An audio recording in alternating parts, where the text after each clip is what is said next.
Welcome to the Gambling Gardener. My name is Stan. Ron is behind the camera today. We are going to extract some honey from our generic flow hive system. There is a flow hive system that some gentleman in Australia invented. We have a real one over here, so I don't want to take away their steam. This one just wasn't ready for a super yet, so we still have some bees in here doing their thing, so hopefully this year we will get some honey out of it. We got a super flow going on right now. We have a 7-frame system. What the bees do is they come in here just like in a standard system. They fill these up with honey, they cap it.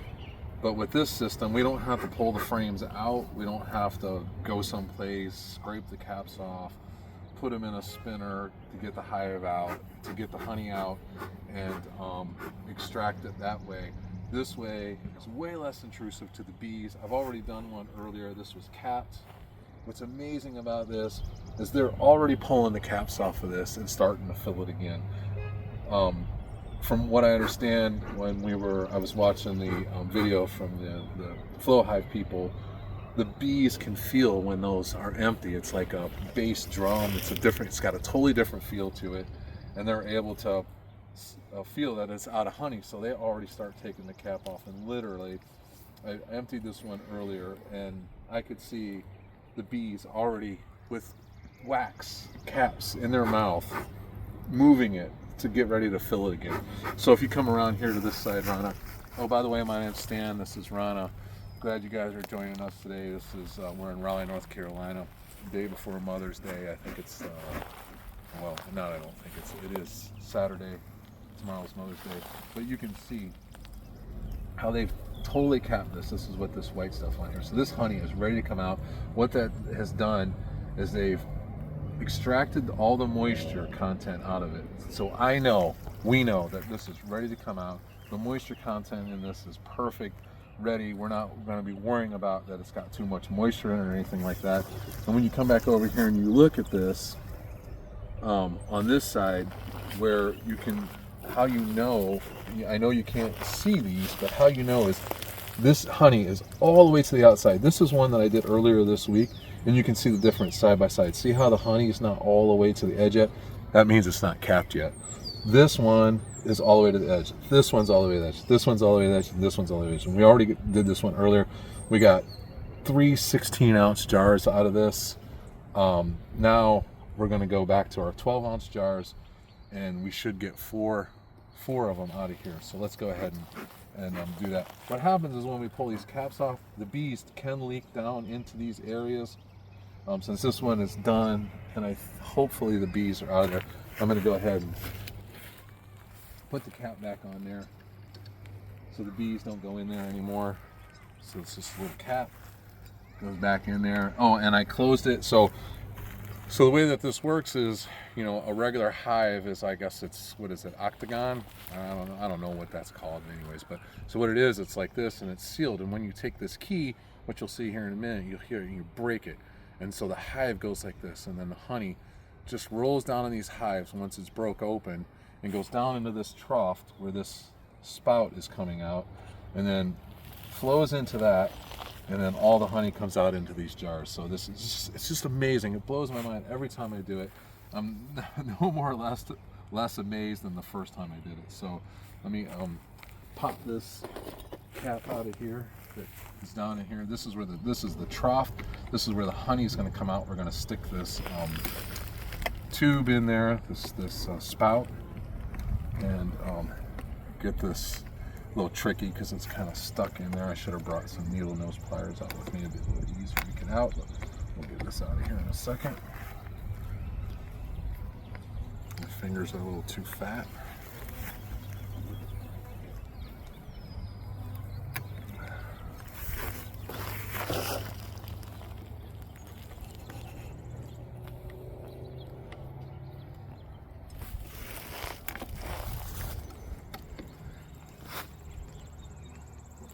Fingers were scared. I could probably just pull that out, but it's a little stuck in there.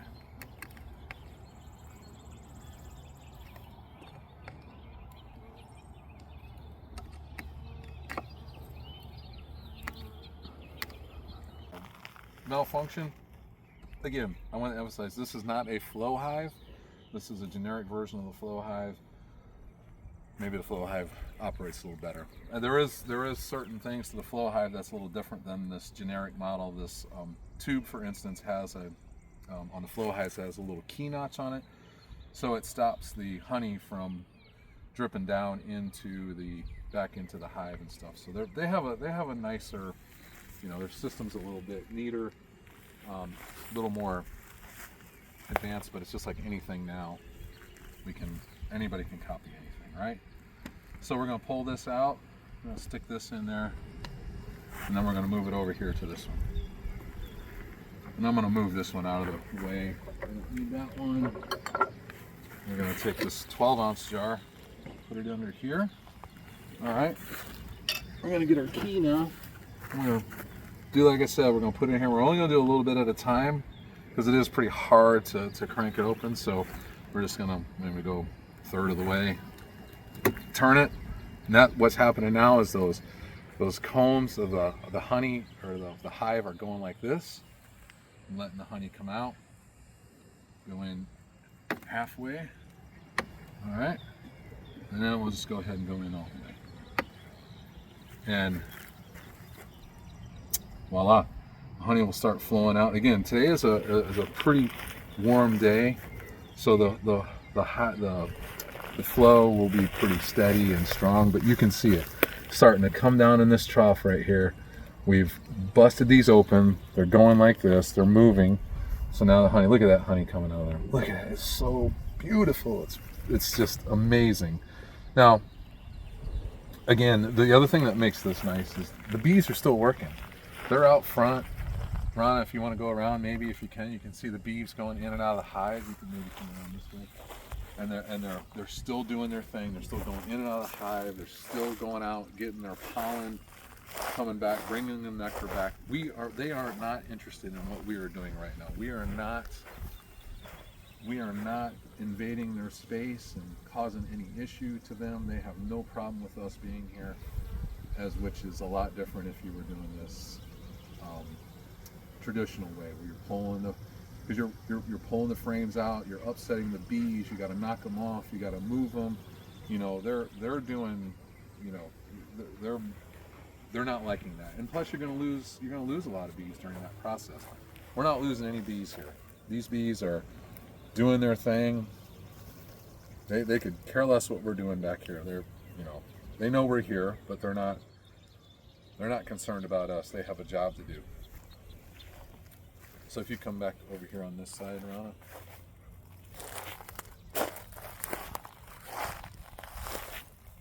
You can see how the honey is just coming down. It's so good, it's sweet, it's ready to eat right out of the jar. 100% raw, organic. It's local. Local wildflower honey. Like I said, it's sweet, local to our backyard. If I would have known this, this is something you can have on your balcony. They probably wouldn't like it at an apartment complex. It's so easy. I wish I would have done this when our kids were living at home. It's just so much fun.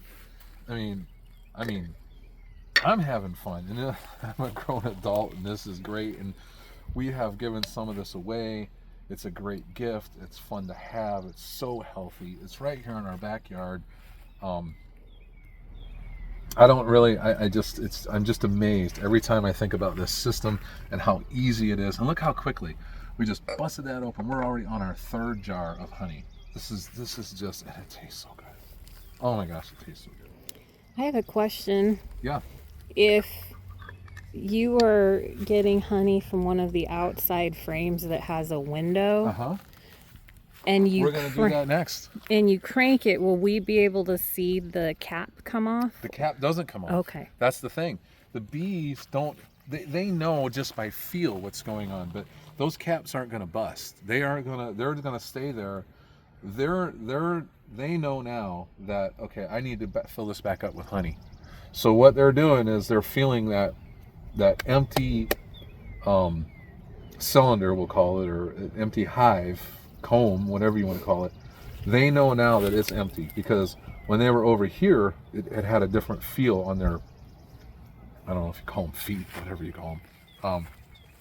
So it had a different feel to it. Now they know they got to go back to work. They're already working on look at. So I emptied this out. We just emptied this out 10 minutes ago. Those there's bees in there. They have already taken the cap off. They're already back in there, cleaning it out and getting it ready to fill back up with honey. That quick. I mean, within 15 minutes, they're already back in there filling it back up.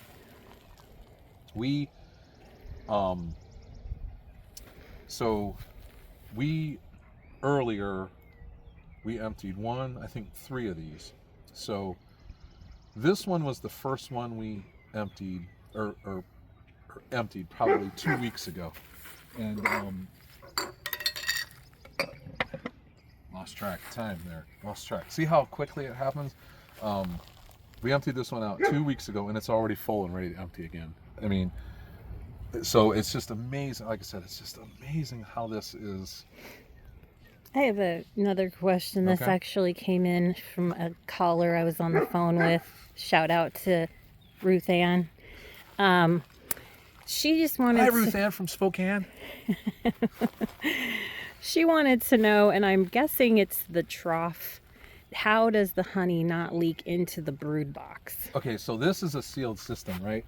So this trough is, when this breaks, the honey is in line with this trough. So it comes down here and it catches in this trough. So these hives are within this. You might get close enough and focus and you can see the honey dripping down in that trough. If you get down here eye level and look down back into that trough, you can see the honey. Get lower. Let me take it from you. Let's see if we can focus on it. See the honey just dripping down in that trough there? That is where it's just dripping down from that hive, coming down that trough in the back and filling it all up. And it just flows all the way. Just keeps dripping down until it's empty. I mean, it's just amazing. So this is our fourth jar. It obviously looks like we're going to get a fourth jar out of this one. The ones we were doing earlier this week, I think I was doing them a little bit too soon. And we weren't getting the full 4 jars out of it. We are obviously going to get 4 full jars out of these full ones. Because the first ones we did, I think that I kind of rushed it. They weren't capped. So we have some that are probably going to have too much moisture in them. We're just using them now. That's one thing when you buy honey at the store and it starts to kind of crystallize and get kind of a whitish look to it. That typically is a cause of too much honey in it, or too much moisture in it, and it tends to crystallize, and it can ferment over time, and make your honey, taste not as fresh or good. It just gets kind of crystallized. So, but this system here is just, every time I do it, I'm so amazed. Look at this. This is probably, other than the cost, and last year we had a failure, right? It just didn't go as we planned. But back to what I was talking about with kids. If you are interested in this and your kids would absolutely love this, I highly recommend it. I mean, we think about all the things that we invest in our life and the things we do with our kids and everything, how much money it costs. I know $600 to $1,000 seems like a lot of money. This is a lifetime of memories. That is just, and your child may just absolutely love this and decide that this is what they want to do for a living. You know what I mean? So it's just amazing how it just works. I would highly recommend it, just to have some extra time with your kids and your family, and every once in a while some bugs will get in it. It's easy to get out. I'll show you here in a second how to get them out. Bees will typically go in. We have these little, they're like, we used to call them when I was growing up sweat bees. They're just kind of tiny. put this one under there. This is kind of our overflow. Oh, it flew out. How about that? This is kind of our overflow jar. Just kind of want to make sure I get, because we overfilled one before. Get this in here. Look at that. 4+ jars. Oh, look at that. Look at how beautiful that is. I mean, it's just amazing. Ready to eat right out of the jar. Anyways. Well, I hope you guys enjoyed the video, and we'll keep this coming at you. I have no idea how much we're going to end up with this year. I kind of did an estimate early on. If we get, you know, a full thing of this twice, I believe we'll end up with close to 4 gallons of honey. And if you were to go a little bit further and decide to sell this to people, you would certainly make your money back on what you spent on the materials. But I hope you enjoyed the video. And if there's, please subscribe, help our channel. If there's any questions you have, put them down into the whatever you call it. Put them down. Comments. Put them down in the comments. And we hope you enjoyed this video. And remember, come grow with us.